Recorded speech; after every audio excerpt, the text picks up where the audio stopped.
Hello guys, welcome to my new blog. दो हमारे episode जो लास्ट के गए हैं वो चीज़ तो आपको पता ही होगी। उसके बारे में मैंने आपको इस कंस्ट्रक्शन वाले मकान के बारे में काफ़ी कुछ बताया है। वैसे तो बैक साइड देखकर आपको पता चल ही रहा होगा कि हम कंस्ट्रक्शन की ही बात करने वाले हैं। तो ये चीज़ आपके ही फ़ायदे की है। तकरीबन जितने भी लोग हैं मकान बनवाते हैं 80 से 85, हो सकता है 90% भी लोग ये काम नहीं करते होंगे। तो वो क्या काम है वो मैं आपको बताऊँगा, जो मैं हमेशा करता हूँ। कभी भी कंस्ट्रक्शन लाइन या अपने फ्लोर बनवाता हूँ या कोई भी एक रूम डलवाता हूँ तो वो है काम तराई का। तो तराई हमारे मकान के लिए ज़रूरी क्यों है? बहुत ज़रूरी है।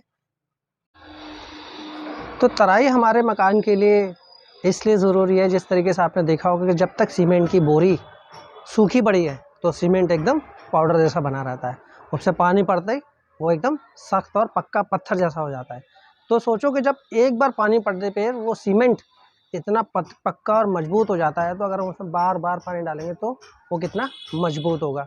तो वही चीज़ है, हम मकान बनवाते हैं। सोच लो हमने ये दीवार बनवा रखी है, अगर हम इस दीवार में तराई नहीं करते तो समझ लो कि कच्ची ही दीवार है, चाहे भले ही आपने इसमें कितना भी पक्का मसाला बनवाया हुआ हो। रेगुलर तराई दीजिए जब तक कि आपका लेंटर ना पड़ जाए। वो चाहे 15 दिन हो, 18 दिन हो, 20 दिन हो, हर रोज़ आप 2 टाइम पानी ना दे सके तो आप 1 घंटा या 1.5 घंटा लगा के पूरे मकान को पानी ज़रूर दीजिए। दिन ब दिन पानी दीजिए। पानी तब तक दीजिए तब तक ईंट से पानी बहने ना लग जाए, वो सोखना छोड़ दे। तो उसके हमें पानी उस दीवार में दे चुके और वो पानी बहुत अच्छे से पी चुकी। उसका जो सिम्टम्स है वो ये है कि पानी जब वो सूखना छोड़ देगी, पानी ऑटोमेटिक नीचे गिरने लगेगा, तो समझ लीजिए वो दीवार पानी पूरे अच्छे तरीके से पी चुकी है। तो कंस्ट्रक्शन लाइन में सबसे ज़्यादा ज़रूरी है दीवारों को और छतों को मजबूत करना, उसे पानी देना, तराई करना। तो हमने अपनी जो पानी की टंकी ऊपर छत पे थी, जिससे हमारे घर का पूरा काम इसी टंकी के पानी से होता है, वो हमने उतरवा ली है नीचे। नीचे क्यों उतरवा ली है? क्योंकि वहाँ ममटी थी और ममटी के ऊपर टंकी थी। टंकी हमने उतरवा ली है नीचे। तराई के लिए हमारे पास पानी था नहीं और कोई एक्स्ट्रा मोटर भी लगी हुई नहीं है, तो हमने इसी टंकी में यह पानी तराई करने का जुगाड़ भी फिट करवा दिया है। ये हिस्सा हो गया है अपना पानी की तराई के लिए, और ये हिस्सा हो गया अपना पानी की टंकी में पानी स्टोर करने के लिए। तो दोनों चीज़ें एक ही लाइन से एक ही टंकी से होंगी। इसी से हम तराई कर रहे हैं, इसी से हम पानी भी स्टोर कर लेते हैं, जिससे हमारे बर्तन वगैरह घर के सारे काम हो जाएं, वो भी इजीली तरीके से। हमारी तराई के लिए ये आधा इंची पाइप काफ़ी है और इससे बहुत अच्छी तराई हो जाती है। इस तरीके से इसमें पानी आप मारते रहो। पिलर जितने भी हों उनको आप ज़्यादा से ज़्यादा पानी दो, ज़्यादा से ज़्यादा उनको गीला करके रखो, क्योंकि गर्मी में क्या है, पिलर सबसे पहले सूखते हैं और इस सूखने की वजह इसमें सीमेंट सबसे ज़्यादा होता है। ईंटों में तो लिमिट में सीमेंट चलता है, बट पिलर पूरा सीमेंट से ही होता है, तो ये जल्दी सूखता है। इसको आप जितनी ज़्यादा पानी दोगे उतना ज़्यादा गीला रहेगा और उतना ही ज़्यादा मजबूत होता चला जाएगा, क्योंकि हमारे मकान के जो मेन पैर होते हैं वो पिलर ही होते हैं। इसको बहुत सारे लोग कॉलम भी बोलते हैं।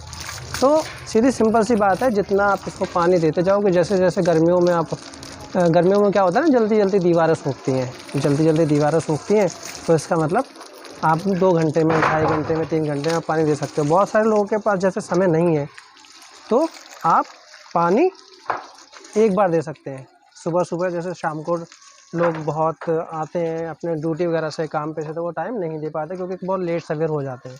सुबह मॉर्निंग में आप 2 घंटे लग के अगर अपने मकान को रेगुलर 20 से 25 दिन तक अगर आप पानी दे देते हो, तो मैं समझता हूँ आपको कोई भी दिक्कत परेशानी कभी नहीं आएगी। ना तो आप जब प्लास्टर कराओगे अपनी दीवारों पे प्लास्टर फटेगा, और ना ही पीओपी वगैरह जैसे कराते हैं। हालांकि सारी चीज़ें बहुत महंगी पड़ती हैं, और वो जब फटती हैं, नुकसान होता है, तो काफ़ी दुख भी लगता है कि यार हमने इतना काम भी कराया और मिस्त्री ने काम गलत कर दिया। काम मिस्त्री गलत नहीं करता, काम हमसे ही गलत हो जाता है। और वो क्या होता है, वो होती है हमारे मकान की तराई, जो हमने नहीं की होती। आप ठेकेदार को कहोगे, वो एक आध बार करके दिखा देगा और कह देगा कि हाँ जी मैं रेगुलर तराई कर रहा हूँ। और आप मिस्त्री वगैरह लेबर के भरोसे रहोगे तो वो भी यही करते हैं कि थोड़ा सा पानी आके डाला, 15-20 मिनट ऐसे ऐसे पानी घुमाया और कह देंगे हाँ जी मैंने कर दी तराई। लेकिन तराई वो होती ही नहीं है।